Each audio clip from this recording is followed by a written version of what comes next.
مکایا. اس طائف کے لوگ جو ہیں ایسے ہی ہوا کرتے ہیں. سازشی عناصر منٹ کے بعد اپنے رنگ بدلتے ہیں. انہوں نے پہلے حضرت مسلم بن عقیل کے ہاتھ پر بیعت کی اور ان کو یوں دھوکہ دیا اور بالآخر مسلم بن عقیل کو گرفتار کرا دیا. وہ 18,000 آدمی تو 18 آدمی بھی ساتھ نہ رہے. اور وہ 18,000 آدمی جب ان کے ہاتھ پر بیعت کیے تو ان کو ورغلا کر گورنر ہاؤس پر حملہ کرا دیا. آخر پھر ان کو ہوش آئی کہ یہ کیا چکر ہے. جب انہوں نے جوابی کارروائی شروع کی اور یہ گرفتار ہوئے اور اس بغاوت کے جرم میں مارے گئے. ادھر ان کا خط چلا گیا. حضرت حسین رضی اللہ تعالیٰ عنہ نے خط جو پڑھا تو مطمئن ہو گئے کہ میرے چچا زاد بھائی نے جو خط لکھا ہے اس سے زیادہ معتمد آدمی کون ہو سکتا ہے. اور وہ وہاں سے چلے ہیں. ادھر یہ شہید ہو چکے ہیں. کہتے ہیں ان الائمۃ لا یعلمون متى یموتون.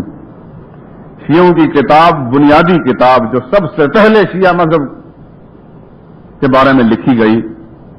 لیکن یہ بھی یاد رکھیں کہ یہ کتاب جو لکھی گئی ہے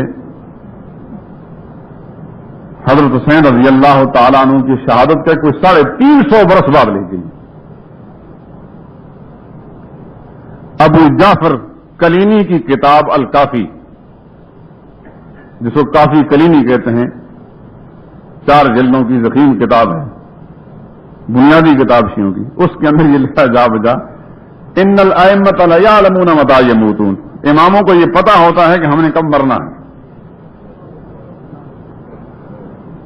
وانہم لا یموتون الا باختیارہم. اور ہمارے امام جو ہیں شیعوں کے امام یعنی ان کے جو مظلومہ ان کے تصور میں جو امام ہیں وہ 12 امام. اب تو 13واں بھی آ گیا ہے ایران میں. لا یعلمون متى یموت. وہی جانتے ہیں کہ کب مرتے ہیں اور مرتے بھی اپنی مرضی سے ہیں. انہم لا یموتون الا باختیارہم. یہاں ایک سوال ہے آپ ہی پوچھ لیجئے کسی موقع پر کسی اپنے ملنے والے سے کہ حضرت حسین رضی اللہ تعالیٰ عنہ کو جب خط ملا تھا تو اس خط کے ساتھ ان کا وہ جو علم ہے تمہارے خیال کے مطابق کیوں نہ پتا چلا کہ مسلم نقی شہید ہو گئے.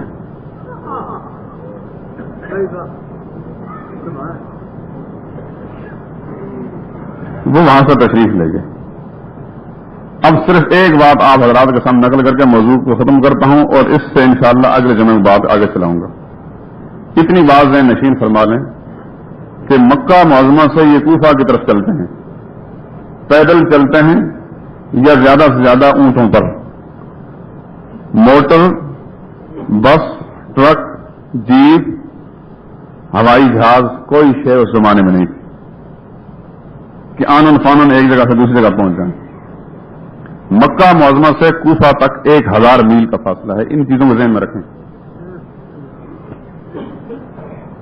جنہوں نے اور یہ تاریخ کی وہ کتابیں جنہوں نے بلاد یعنی مختلف علاقوں کے سروے کرنے کے بعد منزلوں کی مسافت طے کی ہے اور انشاءاللہ آئندہ جمعے میں ان تمام منزلوں کا نام بھی آپ کو بتاؤں گا اور ایک منزل سے دوسری منزل تک کتنی میل کا فاصلہ وہ بتاؤں گا. 1000 میل ہے مکہ معظمہ سے کوفہ اور کوفہ سے 33 میل آگے ہے کربلا اور کربلا سے 440 میل آگے ہے شام دمشق جہاں یزید بیٹھا تھا. ایک لائن یہ ہے. دوسری لائن مکہ معظمہ سے دوسرا راستہ مدینہ منورہ اور مدینہ منورہ سے شام. یہ مسافت یوں ہے مکہ معظمہ سے مدینہ منورہ تک 240 میل اور مدینہ منورہ سے شام تک 1040 میل 1040 میل. گویا یہ 240 اور 1040 1280 میل یہ ہے. اور پھر شام سے واپس آپ دوسرا مڑ کر جب کربلا کی طرف آئیں گے تو کتنا ہے 440 میل. 1280 اور 440 یہ 1720 میل بنتا ہے. جب حضرت حسین مکہ سے چلے ہیں کربلا پہنچے ہیں یعنی 1033 میل آپ کہہ لیجئے لیکن 33 میل نہیں بنیں گے اس لیے کہ یہ راستہ بدل کر گئے تھے. یہ زیادہ سے زیادہ 1000 میل بنتا ہے. شارٹ راستے پر گئے تھے. ادھر سے اگر کوئی آدمی شام میں اطلاع پہنچا کر یزید کی فوجوں کو متحرک کرا کے آتا ہے تو اس کا مطلب یہ کہ یہ تو 1000 میل پر چلتے ہیں اور وہ 1720 میل پیدل چل کر جو ہے اطلاع پہنچاتا ہے. یہ بھی پیدل چل رہے ہیں اور وہ بھی پیدل چل رہے ہیں. اس کے بعد اپنی عقل خداداد سے خود فیصلہ سوچیے. اگلے جمعے انشاءاللہ اسی سے بات آگے چلاؤں گا. سبحانک اللہم و بحمدک اشہد ان لا الہ الا انت. الحمد لله الذي لا يكشف الشدائد إلا هو ولا يدفع المكائد إلا هو وما مراد العاشقين في الدارين إلا هو وما مطلوب الواصلين في الكونين إلا هو. العباد كلهم ضعفاء لا قوي إلا هو والناس كلهم فقراء لا غني إلا هو لا حافظ ولا ناصر إلا هو غافر الذنب وقابل التوب شديد العقاب ذي الطول لا إله إلا هو ومن يملك السمع والأبصار لا إله إلا هو ومن يعلم السر والجهر لا إله إلا هو. موسى على الطور حين ناداه قال لا إله إلا هو. يونس في بطن الحوت حين ناداه قال لا إله إلا هو.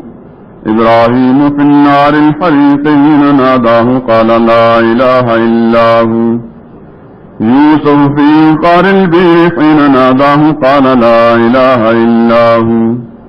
ونشهد أن لا إله إلا الله وحده لا شريك له والحي لا إله إلا هو. ونشهد أن سيدنا ونبينا ومولانا محمدا عبده ورسوله. اعلموا أن الدنيا دائرة ولذتها فانية وقعتها باقية وحاصلها فوت وآخرها موت. إخواني بدن ضعيف وزاد قليل وبحر عميق والنار حريق والصراط دقيق والميزان عديل والقيامة قريب والحاكم رب جليل. ويقول آدم صفي الله نفسي نفسي ويقول نوح نجي الله نفسي نفسي ويقول موسى كليم الله نفسي نفسي ويقول عيسى روح الله نفسي نفسي ويقول رسولنا وشفيعنا محمد صلى الله عليه وسلم أمتي أمتي. ويقول الجبار جل جلاله عم نواله وعبادي عبادي لا خوف عليهم ولا هم يحزنون. بارك الله لنا ولكم في القرآن العظيم ونفعنا وإياكم بالآيات والذكر الحكيم. الحمد لله وحده لا شريك له صدق وعده ونصر عبده وأعز جنده وهزم الأحزاب وحده. والصلاة والسلام على من لا نبي بعده ولا رسول بعده ولا معصوم بعده الذي قال في خطبة حجته الأخيرة إني قد تركت فيكم كتاب الله إن اعتصمتم به فلن تضلوا بعده. وعلى آله أهل بيته المطهرات المكرمات البررة خديجة وعائشة وحفصة وأم حبيبة وسودة وزينب بنت خزيمة وزينب بنت جحش وجويرية وأم سلمة وصفية وميمونة وماريا. وعلى خلفائه الستة من الصحابة أبي بكر وعمر وعثمان وعلي والحسن ومعاوية. وعلى عمي المكرمين العباس وأسد الله وأسد رسوله سيد الشهداء حمزة. وعلى بناته المكرمات زينب ورقية وأم كلثوم وفاطمة. وعلى كل أولاد بناته علي بن أبو العاص قاسم وأمامة بنت أبو العاص قاسم. وعلى عبد الله بن عثمان وعلى الحسن والحسين بن علي المرتضى رضوان الله تعالى عليهم وعلى سائر الصحابة وعلى من تبعهم أجمعين إلى يوم القيامة. أما بعد فأعوذ بالله من الشيطان الرجيم يا أيها الذين آمنوا إذا نودي للصلاة من يوم الجمعة فاسعوا إلى ذكر الله وذروا البيع ذلكم خير لكم إن كنتم تعلمون إن الله يأمر بالعدل والإحسان وإيتاء ذي القربى وينهى عن الفحشاء والمنكر والبغي يعظكم لعلكم تذكرون اذكروا الله يذكركم وادعوه يستجب لكم ولذكر الله تعالى أعلى وأولى وأعز وجل وأتم وأهم وآدم وأكبر. لله رب العالمين والعاقبة للمتقين والصلاة والسلام على رسوله الكريم سيدنا محمد وآله وصحبه أجمعين. اللهم صل على سيدنا مولانا محمد وعلى آل سيدنا مولانا محمد وبارك وسلم. اللهم أيد الإسلام والمسلمين، اللهم أعز الإسلام والمسلمين، اللهم انصر الإسلام والمسلمين، اللهم اغفر للمؤمنين والمؤمنات والمسلمين والمسلمات وأصلح ذات بينهم وألف بين قلوبهم وانصرهم على عدوك وعدوهم. اے اللہ ہم سب کے گناہوں کو معاف فرما، یا اللہ ہماری خطاؤں کو بخش دے، الہی ہمارے قصوروں سے درگزر فرما. اے اللہ تمام امت کو کتاب و سنت کے مطابق اپنے عقائد و نظریات رکھنے کی توفیق نصیب فرما. اے اللہ اس فتنے کے زمانے میں جس طرح کے باطل نظریات پھیلائے جا رہے ہیں مسلمانوں میں گمراہی پھیلانے کے لیے، یا اللہ اس امت کو اس سے نجات عطا فرما. اے اللہ مسلمانوں کو حق اور باطل میں فیصلہ کرنے کی توفیق نصیب فرما. اے اللہ اس امت کو کتاب و سنت